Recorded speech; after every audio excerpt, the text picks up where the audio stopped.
Insellmulkom u nilqgħukom għall-episodju ieħor mis-sensiela ta' etimoloġija, il-programm fejn nozzu f'nisel il-kliem biex nifhmu aħjar l-istorja tiegħu.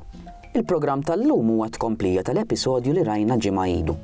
Għal min tilfu ma segwieħx, spjegajna l-etimoloġija tal-kelma portmoney u tkellimna fuq kliem li daħal direttament mill-Franċiż. Ngħidu aħna bonġu, bonswa, siett, pitrava, ġagbin, mażetta, surtun, xambrej, tinje u largotti. Illum, George Farrugia se jkompli jħawrinna l-ftira li bdejna niklu ġimilu u jagħtina lista oħra ġimila ta' kliem li ġej mill-Franċiż, imma possibilment daħal fil-Malti bis-saħħa tal-kuntatt li kellna mal-Isqalli, mat-Taljan u mal-Ingliż. Mario Cassar, fl-istudju tiegħu il-kliem Franċiż fil-Malti, isejjaħ dan it-tip ta' kliem bħala Franċisiżmi indiretti għax daħlu fil-Malti bil-medjazzjoni ta' lingwa oħra, f'dal każ bis-saħħa tal-Isqalli, tat-Taljan u tal-Ingliż. Minn dawn it-tliet lingwi li għadni kif semmejt, l-akbar mewġa ta' kliem li daħlet fil-sienna kienet indirettament bis-saħħa tal-Ingliż. L-Ingliż ilu jassorbi l-kliem Franċiż minn żmien l-invażjoni Normanna li toħodna għas-sena 1066. Imma ħafna Franċisiżmi oħrajn daħlu aktar tard fil-perjodu modern u dħaltu faċilment mal-element Anglosassonu. Qabel nisimgħu ir-rokna mill-kelliema tagħna dwar dan it-tip ta' kliem li daħal fil-Malti bis-saħħa tal-qrubija li għandna mal-Isqallin, it-Taljani u l-Ingliżi, nistedinkom taħsbu ftit fuq oqsma speċifiċi bħall-ikel, l-arti u l-ispettaklu jew it-trasport. Ħalli tibdew tibnu l-lista tagħkom. Kif wieħed se jinduna dal-waqt, dal-kliem ta' etimoloġija Franċiża huwa pjuttost fin u raffinat. Mhuwiex sempliċi bħal ħafna kliem bażi li nsibu fl-element semitiku. X'qed infisser imma b'fin u raffinat? Ħanatikom eżempju wieħed. Il-kelma hops hi ta' nisel semitiku. Ila tintuża minn dejjem fil-lingwa tagħna. Bil-kuntatt tagħna ma' lingwi oħra, daħal kliem aktar sofistikat. U jekk nibqgħu mal-eżempju tal-hops, naraw li b'dan il-kuntatt mal-kolonizzaturi tagħna daħal kliem aktar speċifiku bħal bagett. Imxu issa nisimgħu l-aħħar parti tar-rokna fuq xi Franċisiżmi li daħlu fil-Malti b'mod indirett bis-saħħa tal-Ingliż fil-lingwa tagħna.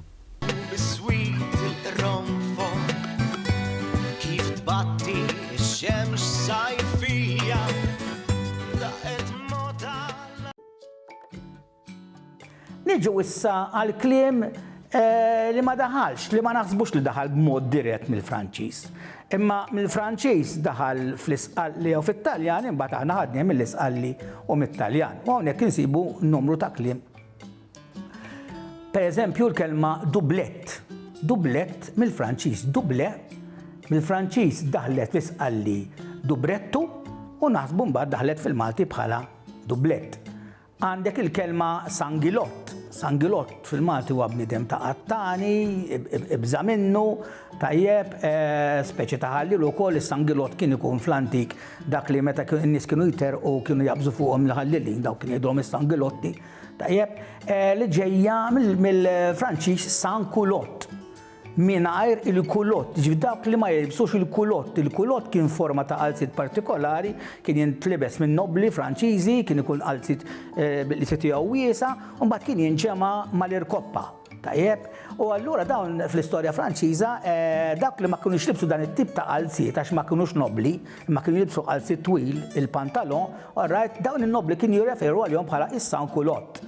Kienu rivoluzzjonarji minn hemmhekk ġiet dik l-idea ta' bniedem li speċi ta' li ma tantxu ta' kondotta tajba, tajjeb.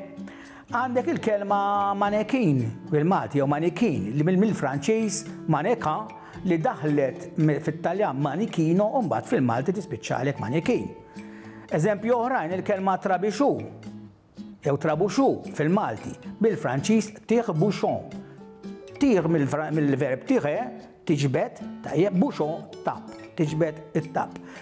Mill-Franċiż daħlet fl-Isqalli, trabixo, u mbagħad naħsbu li daħlet fil-Malti u saret trabuxu bl-istess tifsira. Għandek il-kelma bott minn jaf kemm nużawha kuljum, imma qasbis tiġina minn rasna li x'aktarx ġejja mill-Franċiż bwatt. Fl-Isqalli daħlet bħala bwatta u naħsbu mbagħad li fil-Malti saret bott. Kelma oħra li tidħol f'din il-kategorija hija l-kelma sarvetta. Mill-Franċiż serviett li daħlet fl-Isqalli bħala sarvjetta jew servietta u fil-Malti spiċċat sarvetta. Imbagħad għandna l-aħħar kategorija biex ngħidu hekk xorta ta' kliem li ma sellifniex b'mod dirett mill-Franċiż, ma kliem li daħal mill-Franċiż għall-Ingliż u aħna bil-kuntatt mal-Ingliż issa ħadnieh. Tajjeb, pereżempju kliem li jidħol fil-qasam tal-ikel. Min jaf kemm nisimgħu il-kelma chef, pereżempju, kelma gâteau, croissant, baguette, majonez, paté. Għandek kliem li għandu x'qasam mad-diplomazija bħal attaché, bħal chargé d'affaires, bħal dossier, bħal protokoll. Kliem li għandu x'qasam mal-arti u l-ispettaklu bħal premier, matinée, soirée, ballet, cabaret, collage, palette.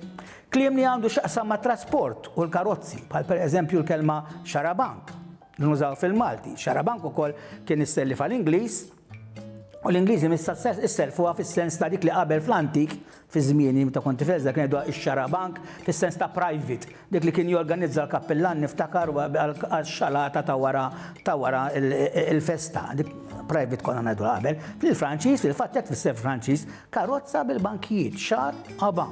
Tajjeb, għandna l-kelma interessanti xmundifir li tirreferi għal vapur tal-art, għal ferrovija, mill-Franċiż chemin de fer, chemin triq de fer tal-ħadid. Tajjeb daħlet l-Ingliż u mill-Ingliż imbagħad ħadniha fil-Malti. Għandek il-kelma xufier, il-Franċiż, tajjeb ma dejjem permezz tal-Ingliż. Il-kelma garax mill-Franċiż gare. Gare fil-Franċiż għandha żewġ tifsiriet, għandha t-tifsira antika ta' post tal-ken. Allora fejsek qed kennen xi ħaġa inti, qed poġġi xi ħaġa għall-ken. U llum jintuża il-verb gare jintuża biex tipparkja. Aħna ħadniha mill-Ingliż il-kelma bħal Grand Prix ukoll. Mbagħad hemm espressjonijiet li jintużaw f'diversi lingwi. Aħna x'aktarx ħadnihom mill-Ingliż imma l-oriġini tagħhom huwa l-Franċiż, pereżempju vis-à-vis, letteralment vis-à-vis tfisser wiċċ imb'wiċċ. Imma din tużawha meta qed inqabblu ħaġa oħra. Tajjeb jew inkella l-espressjoni déjà vu. Bħal meta déjà vu, il-Franċiż jiġifieri vu tara xi ħaġa li diġà rajta. Meta tkun f'sitwazzjoni tara isni għall-mument tħossok li kont diġà qiegħed f'dak il-post jew diġà għaddiet minn dik l-esperjenza jgħidula déjà vu, jew inkella joie de vivre. Letteralment fisser il-gost tal-li tgħix. Il-gost tal-li tgħix. Jew l-SFR tħalli li xi ħadd jagħmel xi ħaġa. Meta inti ma toqgħodx timponi fuq xi ħadd iżejjed, tajjeb, jew inkella l-espressjoni fait accompli. Meta tintuża di meta inti inutli tgħid xi ħaġa ta' l-opinjoni tiegħek għax il-ħaġa diġà hija lesta d-deċiżjoni diġà ttieħdet.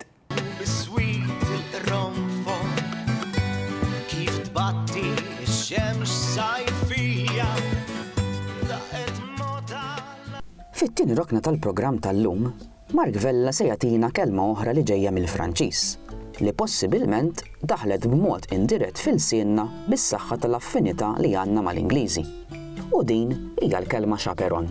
Tafu min kien ix-chaperon u x'kien l-irwol tiegħu jew tagħha meta kien għadu daqstant popolari. Niesna li jgħixu żożitom hawn Malta ma naħsibx li qatt tgħaddilhom mill-kuruturi ta' moħħhom kemm kienu se jinbidlu drawwiet li għalihom kienu parti mir-rutina ta' kuljum.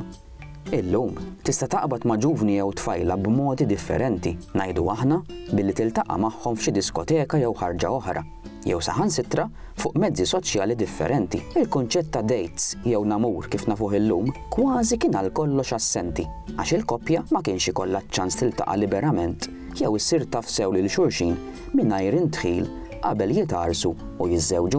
Imnalla kien ikun hemm il-ħarġa tal-quddies u kultant titfaċċa xi festa għax bekk kienu joħorġu ftit, però dejjem ma' ommhom, ħuthom, raba jew ġirien magħrufa. Qatt waħedhom dejjem bix-chaperon magħhom. Illum ġieli tisma' lil min jgħid lil sħabu għaddili kelma ma' sieħbek jew ma' ħabibtek. Dak iż-żmien imma niesna ma tantx kien ikollhom għażla għax il-ħuttab jew il-ħuttaba, dak li bl-Ingliż jissejjaħ il-matchmaker, kien jidħol sikwit fl-istorja. Il-ħuttaba aktarx kienu jkunu mqabdin mill-ġenituri ta' tfajla u kienu jitkixfu dwar l-intenzjonijiet, ix-xogħol x'kellu x'joffri r-raġel għal binthom u jekk kienx tal-affari tiegħu. Tlaqna issa naraw min kien ix-chaperon u naraw x'kien xogħlu fid-drawwiet tagħna.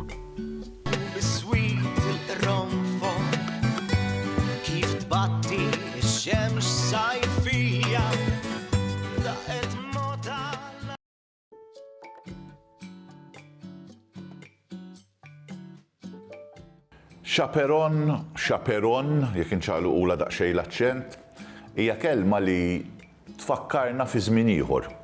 Żmien mhux il-bot minn tagħna fejn inti jekk tkun tfajla l-iktar imma anke tkun koppja żagħżugħa qed ngħidu sa snin ta' qabel it-tieni gwerra, ġifieri sal-erbajnijiet almenu jew sal-bidu tal-ħamsinijiet, l-arajjes ma kienux daqshekk liberi bħal huma llum u allura biex joħorġu flimkien biex jidhru fis-soċjetà, speċjalment kunu għadhom fil-bidu tal-koppja, kien ikollhom bżonn xi ħadd li jakkumpanjhom.